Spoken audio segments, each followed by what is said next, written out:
ចាស់មួយនៅភួរត្រង់ជ្រុងបន្ទប់ពណ៌វាស្រអាប់ដូចចិត្តបងថ្ងៃនេះវាធ្លាប់កក់ក្តៅពេលអូននៅក្បែរឥឡូវនៅសល់តែក្លិននៃការចងចាំបងមិនហ៊ានបោកវាមិនមែនខ្លាចប្រឡាក់តែខ្លាចលៀងបាត់ក្លិនដែលអូនធ្លាប់បន្សល់គ្រប់ស្នាមជ្រួញលើអាវគឺជារឿងរ៉ាវស្នេហ៍ដែលបងមិនអាចបំភ្លេចបានណាវដែលស្រអាប់ដោយអនុស្សាវរីយ៍នៅតែអបេះដូងបងរាល់ថ្ងៃទោះអូនទៅឆ្ងាយ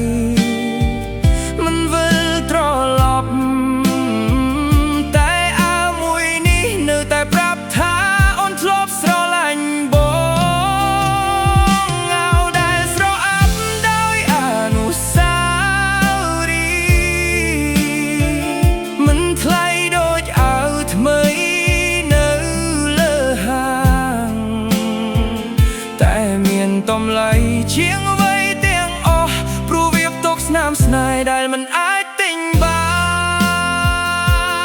នពេលបងយកវាមកពាក់ក្នុងយប់ត្រជាក់ហាក់ដូចអូននៅក្បែរបងដងទៀតទោះដឹងថាវាគ្រាន់តែជាការនឹកបងក៏មិនចង់ភ្ញាក់ពីសូបិននោះឡើយប្រហែលថ្ងៃណាមួយអោនេះនឹងចាស់ខ្លាំងប្រហែលរសាត់បាត់ទៅតែការចងចាំដែលជាប់នៅក្នុងវានឹងមិនរសាត់តាមពេលវេលាឡើយអោដែលស្រអាប់ដោយអនុស្សាវរីយ៍ជាសាក្សីនៃស្នេហ៍ដែលធ្លាប់ស្រស់ស្អាតទោះបងរៀនរស់ដោយគ្មានអូនក៏ដោយ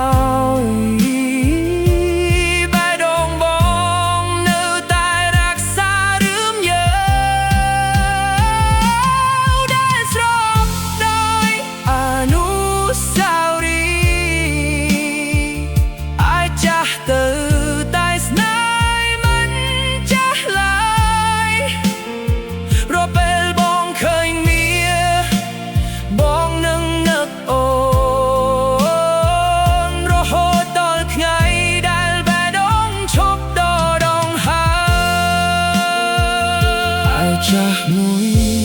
នៅតែជួនៅកន្លែងដែរដូចបែរដងបងដែល